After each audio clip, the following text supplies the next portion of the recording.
well. Okay, now it's working. Good. So yeah, before that it wasn't with the microphone on. That was really just my voice. So elephant in the room. I don't work on GPCRs. I actually don't work on signaling at all. My lab doesn't work on any signaling pathway. In fact, what we try to do is we try to characterize functions for unknown proteins that reside in organelles. And we do this using systematic approaches. And so what I will try to do today is not tell you about any single specific story, but more maybe try to give you a taster of the types of approaches that my lab uses that I think could be really helpful in expanding our thinking about signaling in general. That sounds kind of complicated, but it's very simple. So there'll be two parts of my talk, talking about two different approaches that we use in the lab, and I hope they might interest you in kind of thinking of different signaling paradigms. And so when I was thinking about signaling, I just typed signaling networks or signal transduction in Google, and you've probably all done that a million times, and you just get thousands of these, right? Like going all the way down. And I hope these weren't made by anybody here in the audience, right? Okay, no, I'm not going to say anything bad about it. They're great. There are a lot of these, but they convey our thinking about signal transduction networks. And the first thing that I want to kind of demonstrate here is that the schemes that come up, these textbook schemes that come up, every single one of them, I've looked through a lot, they only focus on what is known. So you may think this is trivial, of course, why would we write what is unknown?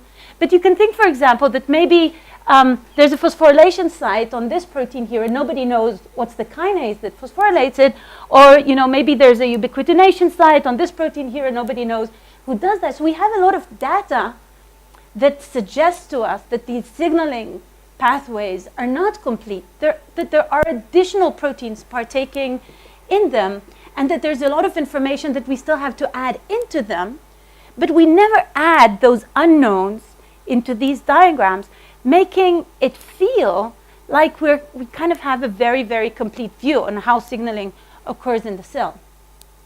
But in fact, if you look at any genome sequence to date, our genome included, it is clear that the vast majority of proteins encoded by our genes have functions that are completely unknown.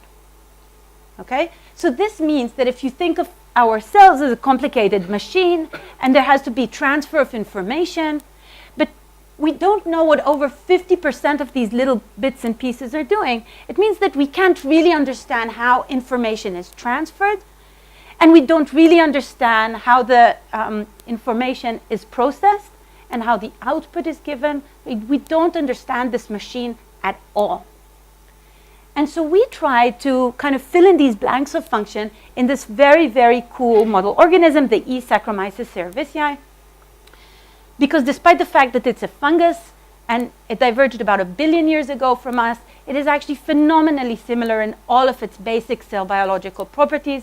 And nearly every single thing that we discover in yeast, we've discovered the function of about 40 proteins until now in yeast, can be transferable up to mammalian cells and is transferable. Okay, so yeast is very cool for a wide variety of reasons, but mostly because it has an extremely simple genome, and we've known every single nucleotide of it for over 20 years. In 1996, the complete genome was sequenced. It was the first eukaryote to be sequenced. The genome was annotated. We saw that there are only 6,000 genes. There are very few introns in the genome and no more than a single intron per protein. And so this means that unlike our genome, there's no alternative splicing. And so this organism conforms to the one gene, one protein paradigm, which makes it very, very simple to understand its basic cell biology. And despite all of those things that I've told you, very few genes, no alternative splicing, 22 years that we know all of the proteins, thousands of labs around the world studying this organism, we don't know what over half of the proteins are doing. And so about 40% of yeast proteins are very well studied. We know a lot about them. Of course, we could always know more. There are some proteins that have thousands and thousands of papers on them, right? Some of you are working on these proteins here in the audience. But about 40% are very poorly characterized. In fact, the only thing known about them most often is what happens when you remove them. So what's the phenotype associated with their deletion? And about 20% of genes are completely unstudied. Nobody's ever looked into them in any way. And you may think that these 60% are just representing uninteresting proteins, maybe proteins that are not essential or are not conserved or don't impact on important processes.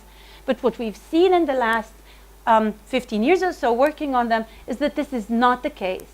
In fact, this dark proteome is dark just for random reasons. So there are essential proteins in there. Most of them are highly conserved all the way to humans. A lot of them are involved in diseases in humans. And a lot of them have extremely important functions once we figure out what they are. And yet, until now, they have not been studied. And so, why do you care? Why would signaling people care? Signaling has been extremely well studied. Okay, so you would think that maybe the representation is different, and it is. It's actually, signaling is better characterized than other processes. But I just took as an example kinases and phosphatases. Okay, so in yeast there are 120 kinases and 30 phosphatases.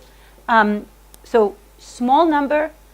And still 30 have absolutely no known function, and 8 have never been studied before. So it means that there's still a huge number of proteins that should fit into the network somehow, and we have no idea how this would be. And also, of course, the ones that have been studied, we're very far away from knowing their complete, substrate range, the complete amount of processes they affect, their regulation, their binding partners, et cetera, et cetera. So this is just to kind of give you a sense that we need to start getting a better handle on these proteins. Now, one way to do it, of course, is by taking a single protein and studying it in depth. And this is what a lot of the talks that you've heard about in the last couple of days have been doing. And this is absolutely beautiful. And this is the only way in the end where you will reach a true mechanistic understanding of what a protein does. But before you do that, there are many levels of characterization that you can start doing in a more systematic way that can give you clues as to what a protein does, or maybe hint to you that it's worthwhile working on it. And these are the types of things that we do in the lab. So for example, one piece of information that you can acquire very rapidly about proteins is where are they localized. Now again, if we go back to these kind of schemes that I showed you before, I'm going to go back to them a couple of times. One thing that you can see about them is that they're very cytosol nucleus centric. So signaling starts, nearly always is depicted as starting from the plasma membrane, running through this vast expanse of cytosol that has nothing in it, and ending up in the nucleus. But of course, we all know that that's not the only way that the signal can transverse in a eukaryotic cell. Because of course, first of all, there isn't really that much cytosol around. Like 90% or 80% of the cytosol is filled with organelles. So things are going to get more complicated when you don't have to just swim through all of this liquid. And the second thing is that there are a lot of communication networks that happen between organelles in the nucleus. I'll talk about one in the second part of my talk. Feel free to come and sit down. Between organelles in the nucleus, between organelles and each other, between the plasma membrane and organelles, etc. And those have been less well studied than kind of the conventional signaling pathway. So one of the things that it would be nice to know is, are there signaling molecules that are not where we would expect them to be? So one of the really nice things about working with these, another nice thing about working with these, is that it is very easy to perform homologous recombination. In fact, it's so easy that all you need is a primer pair and 2 days, and you can make any change in the genome that you want. And having the full sequence of the yeast genome and a simple genome has allowed many labs over the years to make systematic collections of mutants where every single one of the 6,000 genes is modified in a systematic way. So here's an example of what a collection like that, a library, would look like. This is an agar plate. You see yeast colonies in white on it. And for example, the first colony would be mutant in gene number 1, second would be mutant in gene number 2, third would be mutant in gene number 3, etc. You can have 384 per plate, and in 15 plates, you're done with the genome. So what kind of libraries or collections can we use to start asking about a localization of a protein. So of course, the easiest way is to look at proteins that are tagged with the fluorophore, because this allows us to track them within the cell. So already 15 years ago, Wang Qihao, when he was in Erin O'Shea's lab, created an amazing resource, a GFP library, where a GFP molecule, the sequence of a GFP molecule, was integrated into the genome downstream, so in the C-terminus of every single protein encoding gene. So about 6,000 protein encoding genes. And so these proteins, they're under the regulation of their natural promoter, because this is at their C-terminus. They don't have their 3' UTR, but you can track their localization in the cells. So for example, you can see proteins that are on the cell periphery, in this ribbon-like mitochondria, and in the plasmic reticulum, which has this very typical double ring shape, in the nucleus, in the cytosol, etc. And so already at the time, Wang Qi went through all of these images and found the localization for many of the proteins. But many of them could not be seen because they were only induced under specific conditions. So when I started my lab, we set up this high-content microscopy screening platform that allows us to very, very rapidly screen thousands of yeast strains a day. We can do 2,000 very accurately, very robustly, and very easily. And this allowed us to do things like look at many different stress conditions or genetic backgrounds and see proteins that are expressed only in one condition or another, or proteins that are expressed in that are localized to one location in one condition and to another location in another one. But having said that, no matter how many conditions we tried, genetic, environmental, stresses, there was always again a dark part of the protein. There were about 40% of yeast proteins that could never be visualized. And this is probably for two reasons. The first is, and these are just two examples of those reasons, so I remind you that the C-terminal tag preserves the natural promoter. And so most probably, there are some proteins like this protein MIM2 that are expressed at very low levels. And maybe there's one condition out there where it would be upregulated. Maybe no, maybe it's just a very low abundance protein, but we could never see it in any of the conditions that we tested. And there are other proteins, and this is an example, GAS1, where the C-terminus holds very important localization motifs. And you know this from signaling networks. A lot of the time you have lipidation signals at the C-terminus. And so you think that something is found in one place, but in fact, it should be in another because you've obstructed its C-terminal localization motifs. And so Uri Weil and Ido Yofi, two really great PhD students in my lab, decided to dedicate their PhD to making an alternate library. The idea was that, I wanted to say, here's just an example of this 40%. So 40 out of the 150 kinases and phosphatases were not visualized in the original C-terminal GFP library. So again, we had no idea where they were localized. Okay, so how do you solve this? One option is to solve it just by moving the location of the tag. So if you move the location of the tag to the N-terminus of the protein, because this is integrated into the yeast genome, and because you need some selection marker to select for transformants, it also allows you to put in a promoter. And you can put in a strong promoter and then force the protein to be expressed at all times and then see where it goes. Of course, we'll talk about it in a minute. This is not the natural state. And here's just an example. Now a protein like GAS1 that had very important C-terminal localization signals is correctly localized, very different localization when it's N-terminally tagged. And a protein like MIM2 that we could never see, now we can see it was the strong promoter that we've added to this. So we thought this would be a really good way to just scan through the whole genome. Of course, when you change the promoter, you get a problem, and that is that there are many conditions where you might be overexpressing or underexpressing or altering the expression of the protein, and especially for signaling networks, but for many, many other cellular processes, this is not a good idea. So we wanted to be in a situation where we can also remove this promoter and remove the selection and restore the natural regulation of the protein. And so we call this seamless tagging. So in the end, we remain with the GFP that's under its natural promoter and enhancer. So to do that, we teamed up with Michael Knopp and Anton Kmelinsky from the ZMBH. And together we created this methodology that we call SWAT or swap tag. And the idea behind it is that we use a very, very clean, site-specific endonuclease to increase dramatically recombination, allowing us to basically, after the tag has been integrated into the genome, play with it in whatever way that we like. We can take out parts of the tag, like the promoter or the selection. We can replace the tag, we can replace the promoter, we can replace anything in the vicinity of the tag that we've inserted very, very rapidly, efficiently, and cleanly. And so I won't go into exactly how it works. I'm happy to talk to you afterwards if you're interested. So what kind of information can you get out of a whole genome library like that?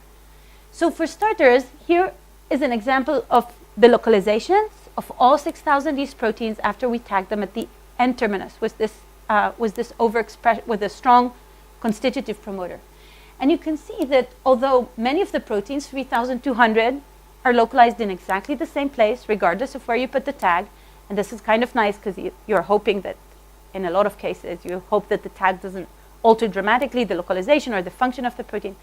But we do see about 1,300 proteins that we can now visualize and track their location in the cell that we could never, ever see before. So this gives us a lot of new information about proteins. And of course, there are proteins, quite a large number of them, that reside in different places when they're tagged on both termini. And we can chat about that afterwards if you're interested. This can represent proteins that are dual localized, and you're cementing one localization over the other with a fluorophore, or it can represent a mislocalization driven by one of the tags. And we've also created methodologies to decide which one of the tags is the right or represents the correct localization for that protein. So now we can go back to any family that we like. Again, I just brought the example of kinases and phosphatases. We don't work on kinases and phosphatases in the lab, but just kind of as a group that one can. And now you can suddenly see that we now have the localization for all of them, or for the vast majority of them. And you can see that although many are in the cytosol or in the nucleus, a very large fraction actually resides on organelles. And you may wonder why this is important, but just think of some of the signaling paradigms that have been extremely well studied in the last years. For example, TOR kinase signaling, which the fact that it's sitting on the lysosomal membrane or late endosomes lysosomal membrane completely alters the way that we think about this signaling pathway that senses, right, nutrients and has the capacity to control all of the metabolic status of the cell. And so I think that having clues on some of these proteins that now we suddenly know that are in specific organelles can give insight into what they do. Okay, so one thing you could do is know where a protein is, but of course that's very far away from knowing what it does. But the other thing that maybe gives you more of a sense of what a protein does is characterizing its substrate range. And a huge problem that we encounter when we talk about large protein families like kinases is that, and again, this is just a random picture that I took of Google, where you see these large signal transduction pathways, and you can immediately see the difficulty in trying to analyze these pathways. And these are that nearly every single protein modifies more than one protein. So it has more than one substrate, right? And each substrate has more than one modifier modifying it. And so if you think of the types of approaches that are usually used to try and find substrate range, they all kind of fall because of these two difficulties. So for example, you can think of just seeing which proteins interact in the cell. But a lot of the times, these interactions are very rapid. They have a very low affinity. And it's very hard to track them with the regular methods like pull down and mass spec or co-IP or something like that. Or you can think of taking out one of these proteins and seeing what's the effect of losing it on all the downstream components. For example, you can delete a kinase or a phosphatase, and you can do a phosphoproteome and see what's changed.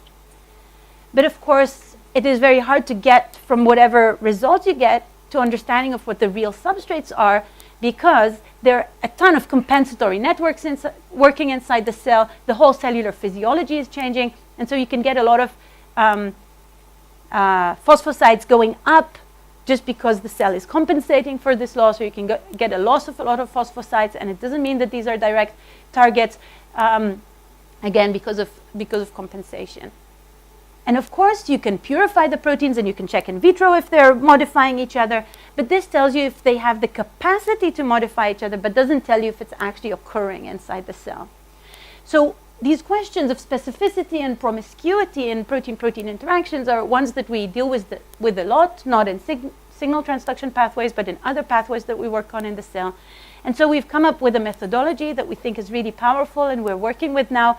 I just want to kind of give you a little taste of what it works like, and we really like it. It works on a visual output. As you can see, we're a very visual lab. We like to see what happens inside the cell. So the idea is very simple. We use an activated fluorescent protein. It's a red fluorescent protein called Kate, and it's got a quencher. This quencher goes through the beta barrel and doesn't allow it to fold. So as long as the quencher is in the vicinity of the Kate is turned off. It's completely dark. So the only way to turn this fluorophore on is if you remove the quencher and let it drift away, allowing this to fold and to emit a signal. So now what we do is we put a TEV cleavage site, TEV protease cleavage site between the quencher and the Kate. And now you can very easily see that if this protein meets any other protein that has a TEV protease attached to it, the TEV cleavage site will get cleaved off, and the Kate will turn on.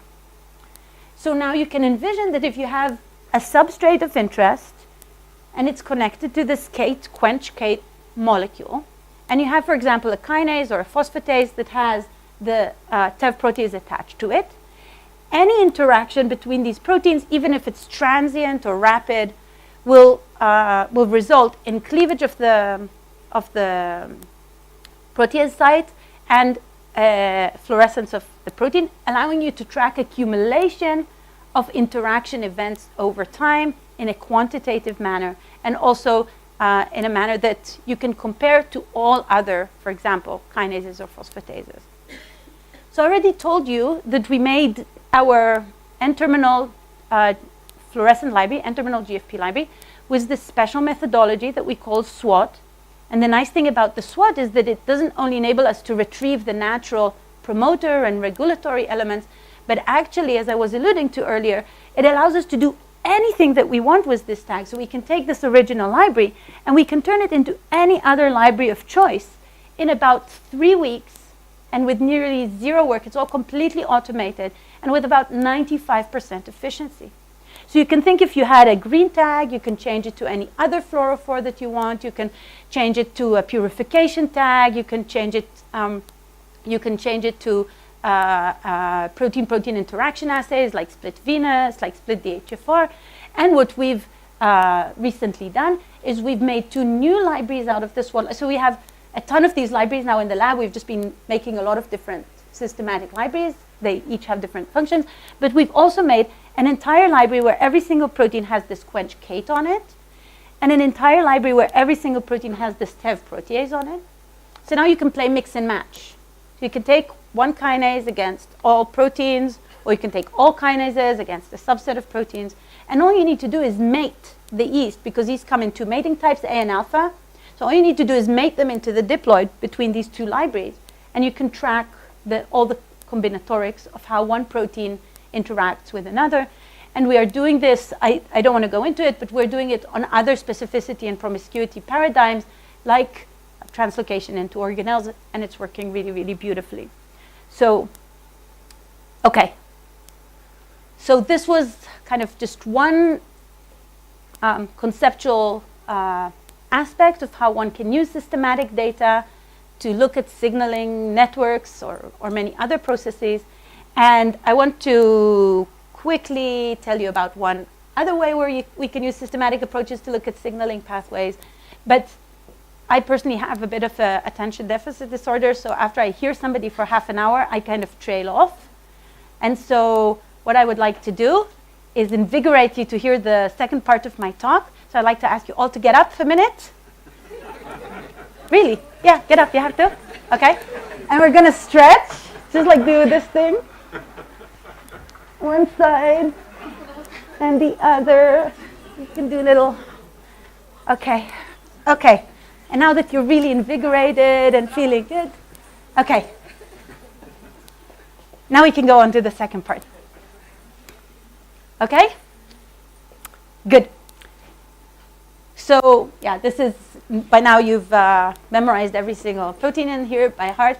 So I'm going back to these diagrams, and again to this kind of thought or idea that often when you see these, they're talking about a very directional interaction between the plasma membrane through the cytosol into the nucleus. They don't show the organelles on them, and they also assume that signaling occurs through proteins or signaling proteins that modify each other. So there are a lot of assumptions made in these signaling diagrams. And I want to tell you about one project which we've recently done in the lab that kind of goes, shows a very different signaling paradigm. And I think it's interesting to think about it. So the signaling network, signaling pathway I want to talk to you about starts off in the endoplasmic reticulum. This is the entry site into the secretory pathway. 30% of the proteins encoded by our genome are proteins that will have to enter into the endoplasmic reticulum in order to fold, be post-translationally modified, matured, quality controlled, and traffic out to all of the other secretory organelles, the Golgi apparatus, lysosomes, endosomes, plasma membrane secreted, etc., etc., etc. Probably also peroxisomes and lipid drops. Huge, huge number of proteins, very diverse in their structure and their function. And some cell types, like plasma cells, can secrete up to their own weight in proteins every single day. So our endoplasmic reticulums have really evolved to enable a very robust folding and quality control environment. And one of the things that allows the endoplasmic reticulum to do that is a beautiful signaling pathway called the unfolded protein response, which was described beautifully by Peter Walter and studied for many, many years. So I'll just summarize. None of this is our work, which summarized a lot of years of many great people's work here. This is how the pathway works. It starts with a transmembrane kinase called IRE1 that sits on the surface of the membranes of the ER, the endoplasmic reticulum. And when IRE1 senses a load of misfolded proteins, which can occur either when there's a stress or just when cells have to start secreting a lot of proteins, for example, during differentiation of plasma cells, IRE1 dimerizes, autophosphorylates in trans its dimeric partner, activates a kinase domain, and this kinase is a very, very, sorry, did I say kinase? No. That's not what I meant. I meant activates an endonuclease domain, and that endonuclease cuts out one very specific intron in a transcript for a transcription factor called HAC1. So after this weird splicing event occurs, you can get translation of the transcription factor HAC1. It goes into the nucleus, binds to very distinct and well-characterized enhancer regions called UPR elements, and activates transcriptions of chaperones and folding enzymes, quality control enzymes, lipid modification enzymes that are important for restoring balance to the endoplasmic reticulum.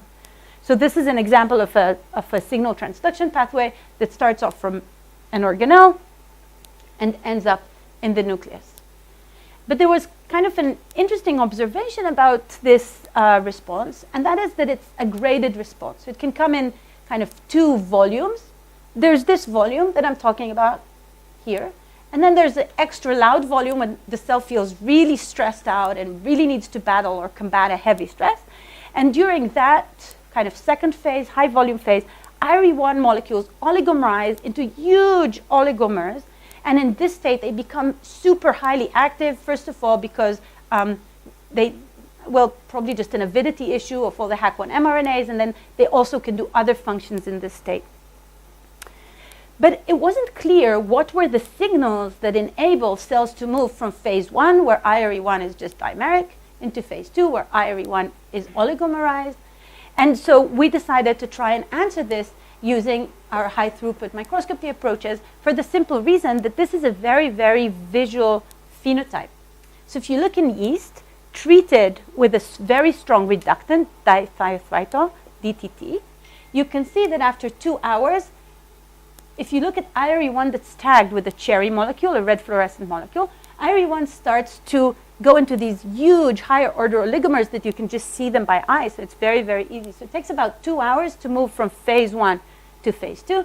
And this phase 2 has these huge structures. So you can now ask very easily, what are the things that affect the capacity of the cell to bring IRE1 into these oligomers?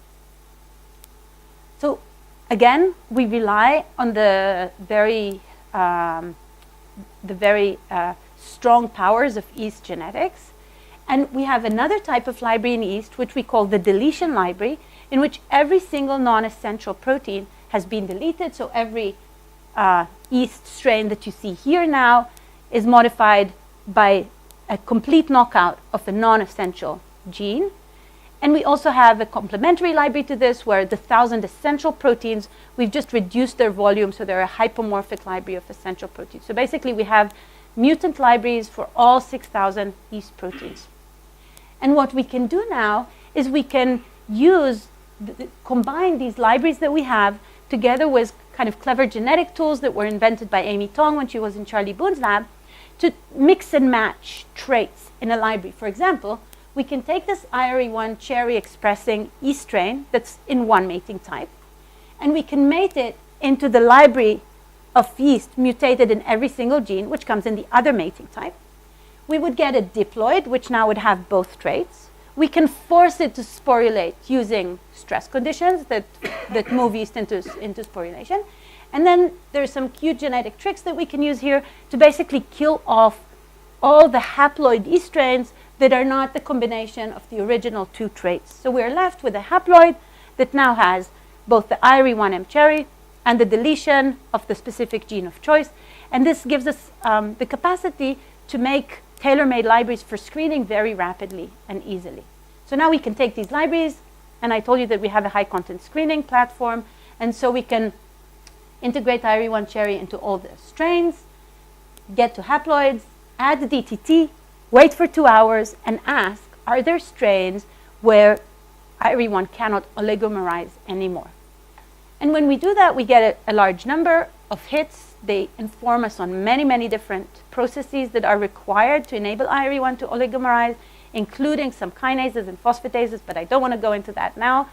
I do want to tell you about one of the things that came out from the screen that I found the most exciting or interesting. We saw a huge number of hits that affected heme biosynthesis. Heme is most known, I mean, we most know it for the capacity of this molecule to carry gas in our blood. But in fact, even simple organisms like yeast make heme, and the reason is that it's a cofactor for a lot of proteins, and it's an oxygen and carbon dioxide scavenger. So it's actually, this protein, this molecule is extremely important in every eukaryotic organism. And what you can see here is that when you have mutants that cannot uptake heme, and I'm not showing you, but also mutants that can't create heme, IRE1 can never oligomerize. So it absolutely requires heme in order to oligomerize. And if you have mutants that don't know how to throw heme out of the cell, so they accumulate a lot of heme in the cell, you get a hyper oligomerization. So from a very early stage, you get huge IRE1 oligomers forming. And we also found that IRE1, and I just don't have time to show you the data, that IRE1 regulates the expression of all the heme biosynthetic enzymes. So basically, when IRE1 is activated in the first phase, it activates the heme biosynthesis to create heme for its own second phase of signaling. And it also activates the heme responsive transcription factor, HAP1. So it's basically creating a feedback loop, ensuring that there's iron uptake and heme biosynthesis to ensure the formation of the second signaling step. Heme is actually produced inside the matrix of mitochondria.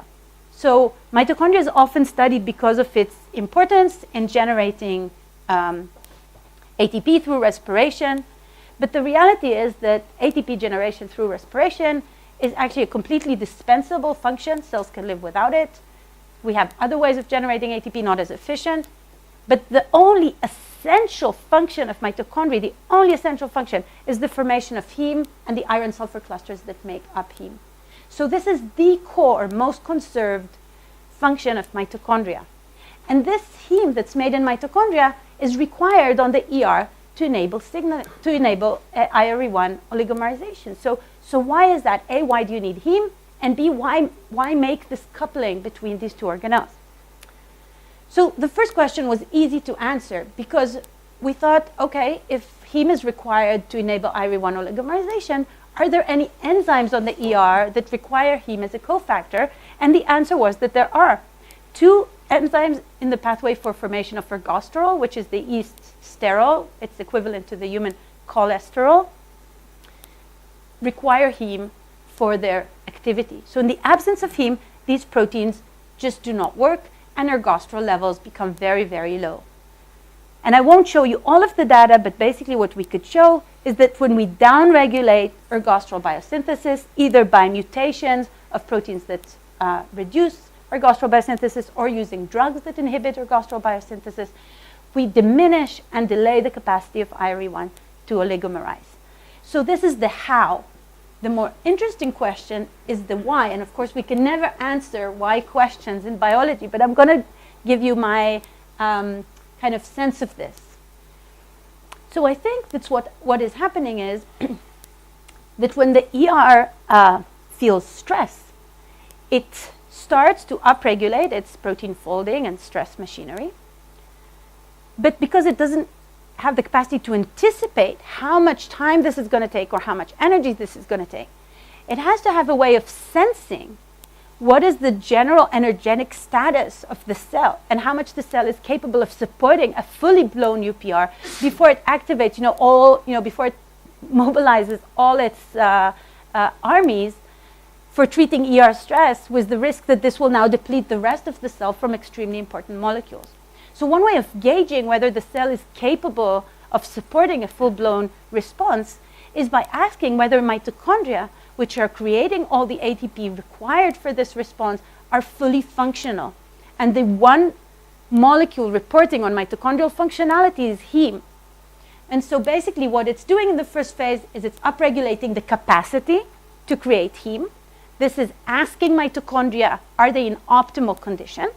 And if the answer is yes, so mitochondria can upregulate their heme, it means their membrane potential is fine, all the proteins are inserted properly, they're not stressed themselves, then heme goes back to the ER, enables formation of ergosterol on the membrane, which enables this oligomerization. I haven't showed you data that shows that this ergosterol is required for the oligomerization itself, so it's a lipid-based oligomerization.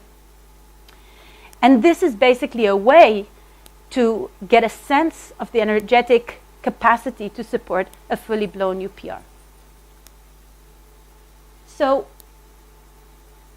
okay. But how does heme move between mitochondria and the ER? Is it just emitted out of mitochondria and then, as we tend to think of these things, diffuses through the cytosol until it happens to find mitochondria?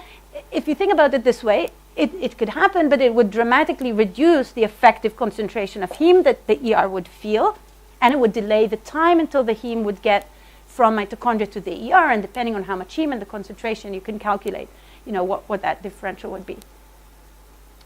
But actually, that's not the way that it's occurring, and again, I won't show you raw data. I just want to tell you about concepts.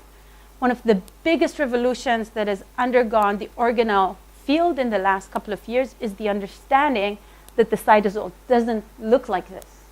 So if we used to think of the cytosol, so from this era of trafficking and signaling, that there was a lot of research on these cytosolic events that occur, we had a picture of the cell where there's a lot of cytosol, and there's, organelles are very distant from each other, and in order for things to occur between organelles, they would have to transverse long distances, for example, by the use of vesicles, trafficking vesicles. But in fact, a huge number of studies are now proving that the cytosol is extremely condensed, is full of organelles. Those organelles are not floating in a void, but rather are connected to each other very strongly through contact sites, which are areas of close apposition between organelles where the membranes are opposing each other and are tethered together by protein tethers that basically are creating a zipper between two organelles. And the contacts not only arrange the cellular landscape in enabling transfer of information in a directed manner, because you know how one organelle would be placed relative to another, they also enable very rapid exchange of molecules, because now, as you can think about it, if mitochondria wants to transfer something through the ER, it wouldn't do it by spilling it into the cytosol, but rather by a direct transfer through channels and transporters that are localized at the ER mitochondria contact site at this area of close apposition. And so again, I don't have time to show you the data, but what we know now is that this heme is not just floating around from mitochondria to ER, but rather is moving in very directed areas, allowing the cell to really very accurately send a signal, a sign that mitochondria are functioning. And kind of, so I just leave you with this notion that communication between organelles and signaling between organelles is probably going to be a very big new frontier that's not very well understood to date, and that while we often think that this has to be done by proteins, it may very well be that a lot of the signaling events will actually happen by metabolites that report on the very properties of organellar function that are being transmitted from one place to the other. So with this, I'd like to end. These are my gang. They say hi. I told you about Nir's work mostly, and Uri and Ido that made the SWAT library, and many of the people here have also now contributed to many of the characterizations of proteins using these SWAT libraries. Thank you very much.